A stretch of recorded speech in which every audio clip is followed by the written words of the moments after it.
Sometimes, the ones we trust the most are the ones who hurt us the deepest. When Sipho's parents left him with family, they believed he was in safe hands. But what unfolded in that quiet village was a betrayal no child should ever face. This is a story about jealousy, tradition, and the silent pain no one saw coming. If you're a parent, listen closely. Because not every family member has your child's best interest at heart. In the rolling hills of KwaZulu-Natal, 10-year-old Sipho's voice echoed through the small Zulu village of Impondo. His singing, pure as the morning mist, drew neighbors to their doorways, smiling at the boy who could make the ancestors listen. His parents, Thandi and Musi, were proud but struggling weavers, forced to seek work in Durban. With heavy hearts, they decided to leave Sipho with his grandmother, Gogo Nomvula, in her rural homestead. They trusted her love and the village's close-knit ways to keep him safe. Sipho, clutching his small bag, waved goodbye, his voice humming a farewell tune that lingered in the air. The homestead was a cluster of rendezvous under acacia trees, alive with chickens and the chatter of cousins. Gogo Nomvula welcomed Sipho with warm umkomboti and stories of old Zulu heroes. But Sipho's aunt, Nomalanga, watched from the shadows, her eyes sharp with envy. A practitioner of dark muti, she resented Sipho's gift, which outshone her own daughter's talents. As Sipho sang to the goats, Nomalanga's heart twisted. She saw profit in his voice, a commodity for a rival sangoma in a distant village. That night, under a moonless sky, she began plotting, her muti ingredients glowing faintly in her heart. Sipho, unaware, fell asleep to Gogo's lullaby, his voice a treasure he didn't yet know was at risk. Sipho woke to the crow of roosters and the scent of maize porridge. Gogo Nomvula's homestead buzzed with life, cousins chasing each other, goats bleating, and the rhythmic thud of laundry against rocks. Sipho felt a pang for his parents but found comfort in Gogo's kind eyes.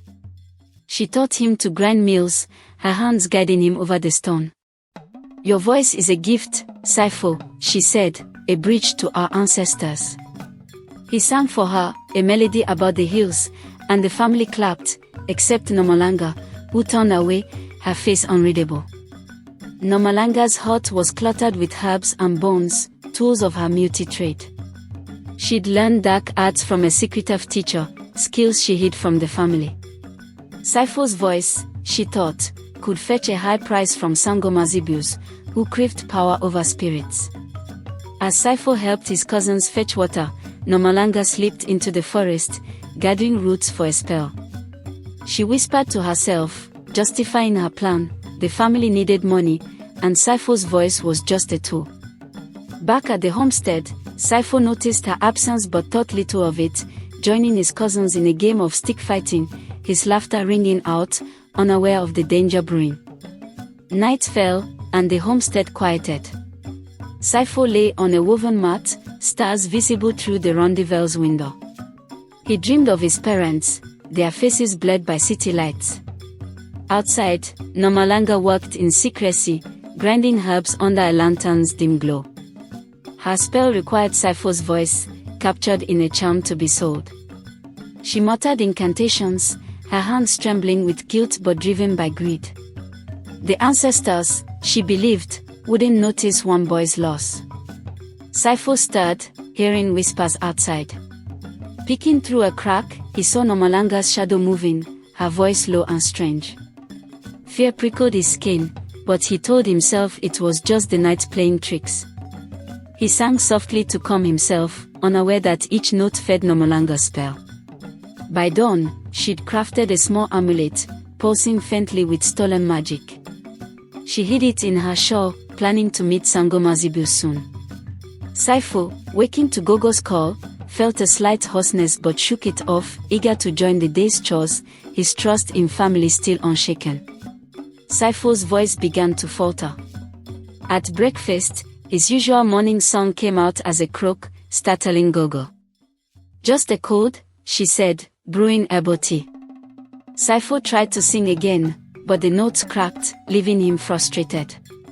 His cousins teased him gently, but Nomalanga watched with a hidden smirk, her amulet tucked safely away. She left for the market, claiming errands, but headed to meet Sibus, the Sangoma, in a nearby village. The day passed with Sipho helping Gogo tend the garden, his silence unusual. He felt a weight in his chest, as if something vital was slipping away. Nomalanga, meanwhile, battered with Sibus, who tested the amulet and grinned, sensing its power. She paid Nomalanga generously, unaware of the boy whose gift she now held. Back home, Sipho tried to speak, but only whispers emerged. Gogo's concern deepened, and she sent for a village healer, unaware that the true cause was closer than she thought. By midweek, Sipho was mute. His cousins, once playful, grew uneasy, avoiding him as if his silence was cursed. Gogo Nomvela prayed to the ancestors, burning in Pefo to seek guidance. Sipho's eyes filled with tears as he gestured to explain, but no one understood. Nomalanga feigned concern, her pockets heavy with Sibu's payment. She suggested Sipho's silence was a phase, urging Gogo to wait before acting. The village buzzed with rumors. Some said Sipho's voice angered the spirits, others blamed city influences. Gogo, unconvinced, watched Sipho closely, noticing his fear when Nomalanga was near. She recalled Nomalanga's late-night absences and grew suspicious. Sipho, desperate, drew pictures of his aunt's hut, trying to communicate what he'd seen. Gogo's heart sank, sensing betrayal but lacking proof. She vowed to protect Sipho, unaware of the dark muti already at work, binding her grandson's voice to a stranger's greed. A village ceremony approached, honoring the harvest. Sipho, usually the lead singer, stood silent among the children. Elder Makais, a wise Sangoma, noticed his stillness. During the ritual, as drums beat and voices rose, Sipho's absence was stark. Makais approached, placing a hand on Sipho's shoulder. "What steals your voice, child?" he asked, his eyes piercing. Sipho shook his head, tears falling, unable to explain. Makais observed Nomalanga, her nervous glances betraying her. He knew of her muti practices, though not their extent. After the ceremony, he spoke to Gogo, suggesting a spiritual cause for Sipho's silence. Gogo shared her suspicions about Nomalanga, and Makais promised to investigate. Sipho, watching them, felt a flicker of hope. That night, Makais burned sacred herbs, seeking the ancestors' guidance. A vision of an amulet flashed in his mind, pointing to a betrayal within the family, setting the stage for truth to emerge. Tandy and Musi returned from Durban, weary but hopeful. They rushed to Sipho, expecting his song, but found him mute. Tandy's heart broke as Sipho hugged her, silent. Gogo explained his condition, her voice heavy with worry. Musi, angry, demanded answers, but Nomalanga insisted it was a mystery. The family gathered, tensions rising, as cousins whispered about Sipho's strange silence. Makais visited, sharing his vision of the amulet. Tandy recalled Nomalanga's secretive nature, her late-night wanderings. Musi confronted Nomalanga, who denied everything, her voice sharp. Sipho, watching, pointed to Nomalanga's hut, his eyes pleading. Gogo, trusting her grandson, searched the hut while Nomalanga was away, finding traces of muti herbs but no amulet. The family's trust frayed, and Musi vowed to uncover the truth, unaware of the dangerous path ahead. Makais guided Tandy and Musi to Sangoma Zibu's village, suspecting the amulet's destination. The journey was tense, with Sipho clinging to his mother. Zibu's hut was adorned with charms, her presence commanding. When questioned, she denied knowing Sipho but flinched at the mention of an amulet. Makai's stern gaze unnerved her, and she admitted buying a charm from Nomalanga, claiming ignorance of its source. Tandy's anger flared, realizing Nomalanga's betrayal. Zibius, fearing Makai's power, revealed the amulet's hiding place. It paused faintly, tied to Sipho's voice. Makais warned that breaking the spell was risky, requiring a ritual to appease the spirits. Sipho, though silent, nodded bravely, trusting his family. As they prepared to return, Zibius whispered a warning about Nomalanga's deeper involvement with dark forces, hinting at danger still lurking. Back in Mkondo, Makais prepared a cleansing ritual. The village gathered, curious and fearful, as he set up a circle of stones and herbs. Sipho sat at the center, the amulet placed before him. Makais chanted, calling on the ancestors to undo Nomalanga's muti. Thandi held Sipho's hand, her heart pounding. The air grew heavy, and a wind stirred, unsettling the crowd. Nomalanga, absent, felt the ritual's pull from her heart. Her spell was unraveling, threatening her secrets. She fled to the forest, fearing exposure. As Makaisa's chants peaked, Sipho gasped, a faint sound escaping his throat. The amulet cracked, releasing a shimmer of light. But the ritual faltered. Nomalanga's magic was stronger than expected. Makais, exhausted, warned that a final confrontation was needed to fully restore Sipho's voice, pointing to Nomalanga's hidden power. Nomalanga vanished into the night, leaving only a note claiming innocence. The village buzzed with anger, neighbors shunning her name. Sipho's faint croaks gave Thandi hope, but his full voice remained trapped. Makais revealed that Nomalanga's muti drew on forbidden spirits, requiring her presence to break the spell completely. Muzi, furious, organized a search, determined to find his sister and save his son. Sipho, though weak, insisted on joining the search, gesturing to show his courage. Thandi hesitated but agreed, seeing his resolve. The family trekked through dense forest, guided by Makaisa's visions. They found traces of Nomalanga's camp, herbs and bones, but no sign of her. Sipho's drawings of her hut helped Makais pinpoint her likely hiding place, a secret cave known for dark rituals. The family prepared for a dangerous journey, knowing the stakes were high.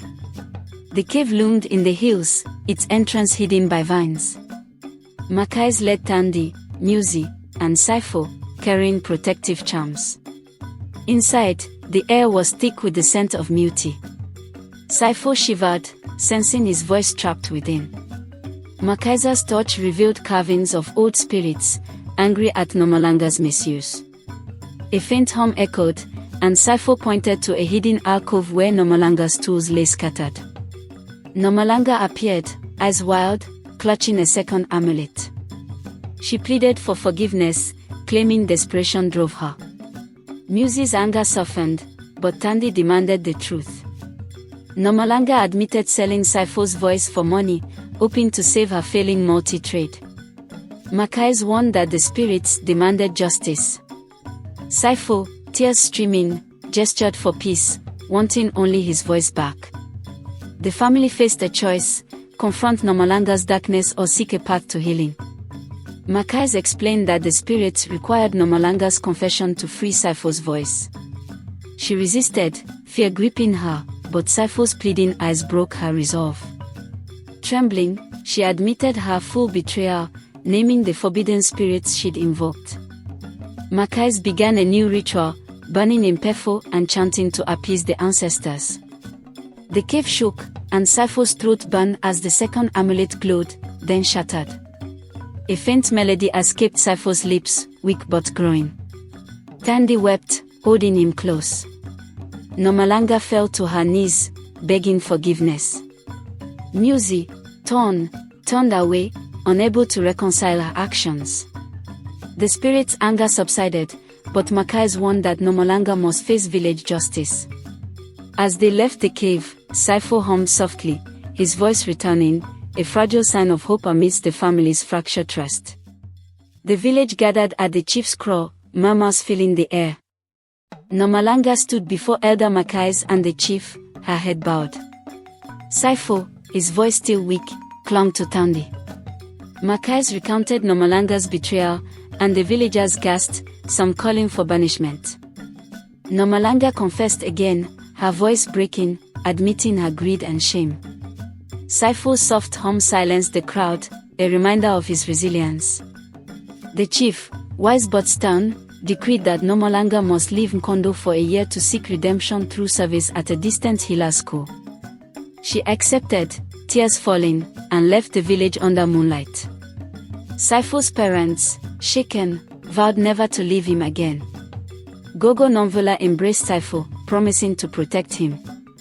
The village, though scarred, began to heal, with Sipho's faint song signaling a new beginning. Sipho's voice grew stronger daily, but scars remained. He sang softly at home, afraid to perform publicly. Tandy and Musi stayed in Mkondo, abandoning city plans to rebuild trust with Sipho. Gogo taught him Zulu lullabies, helping him find joy in music again. The village children, once wary, began joining him, their laughter easing his fears. But Sipho still woke from nightmares of the cave. Tandy noticed Sipho's hesitation to sing loudly, his confidence shaken. She sought Makai's advice, who suggested a small ceremony to honor Sipho's gift. The family prepared a feast, inviting neighbors to hear Sipho. Though nervous, he agreed, wanting to reclaim his voice. As the day neared, Sipho practiced alone, his melodies carrying over the hills, a sign of his slow but steady healing. The ceremony day arrived, the homestead glowing with lanterns. Villagers gathered, curious to hear Sipho. He stood, heart racing, as Makais blessed the gathering. Sipho's first notes were shaky, but Tandy's encouraging note steadied him. His voice rose, clear and pure, singing of the hills and ancestors. The crowd cheered, tears in their eyes, as Sipho's gift shone once more. Gogo Nomvula wept, proud of her grandson. Musi, guilt-ridden for leaving Sipho, vowed to stay close. The village embraced Sipho, their doubts gone. Makais whispered to Tandy that the ancestors were pleased, their anger lifted. Sipho, exhausted but happy, felt whole again. That night, he slept soundly, no nightmares, his voice a beacon of hope for a family learning to trust again. Months passed, and Sipho's voice became the village's pride. He sang at ceremonies, his melodies uniting the community. Tandy and Musi worked locally, weaving baskets sold at markets. They reflected on their choice to leave Sipho, realizing the family could harbor hidden dangers. Gogo Nomvula, wiser now, watched her family closely, ensuring no secrets lingered. Sipho's cousins, once distant, became his protectors. Sipho, now bolder, shared his story with the village youth, warning them about envy and greed. Makais mentored him, teaching him to honor his gift spiritually. The family grew closer, their bond strengthened by the ordeal. Tandy often thought of Nomalanga, wondering if she'd find redemption. Sipho, forgiving but cautious, focused on his songs, determined to let his voice shine without fear. A year later, Nomalanga returned, changed by her time at the Hila school. Her eyes were softer, her muti now used for good. The village was wary, but Sipho, now 11, greeted her cautiously. She apologized, offering herbs to strengthen his voice, a gesture of amends. Tandy and Musi, hesitant, allowed her back, but trust was fragile. Sipho sang for Nomalanga, his voice strong, showing no resentment. She wept, promising to protect him. Makais oversaw her reintegration, ensuring her magic was pure. The family slowly rebuilt, with Sipho's songs bridging the gap. He understood that family could falter but also heal. The village watched, learning that forgiveness, though hard, could mend even the deepest wounds. Mkondo planned a festival to celebrate its youth, with Sipho chosen to lead the choir. He practiced tirelessly, his voice now a symbol of resilience. Tandy and Musi helped organize, proud of their son. Nomalanga contributed, crafting decorations, her presence tentative but earnest. Gogo Nomvula blessed the event, praying for unity. Sipho felt nervous but ready. The festival night was vibrant, with drums and dances. Sipho's choir sang, their voices soaring under the stars. His solo, a tribute to the ancestors, silenced the crowd, then drew thunderous applause. Nomalanga, watching, felt a weight lift, knowing her redemption began with Sipho's forgiveness. The village celebrated, their trust in family renewed, though always cautious, shaped by Sipho's ordeal. After the festival, the family gathered at Gogo's rendezvous. Sipho, now confident, spoke of his journey, his voice steady. Tandy and Musi vowed never to leave him again, their lesson learned. Nomalanga promised to honor the family, her muti dedicated to healing. Gogo, wise and forgiving, urged them to cherish trust, knowing it was fragile. Sipho, holding his parents' hands, felt safe. He sang a soft lullaby, the same one Gogo taught him, binding them together. Makais, visiting, blessed their unity, warning that vigilance must remain. The family agreed, their bond stronger for the pain they'd faced. Sipho's voice, once stolen, now held them, a reminder of the dangers within family and the power of love to heal. Sipho grew, his voice a cornerstone of Mkondo's spirit. He led ceremonies, taught younger children, and honored the ancestors. Tandy and Musi thrived as weavers, staying close.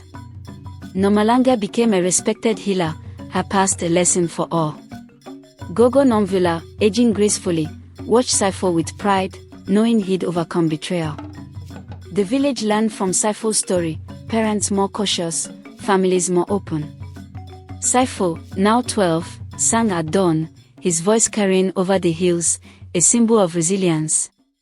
The title, Parents, this is why you should never leave your child with family, echoed in their hearts, a warning of envy's danger but also a testament to forgiveness and strength found in unity.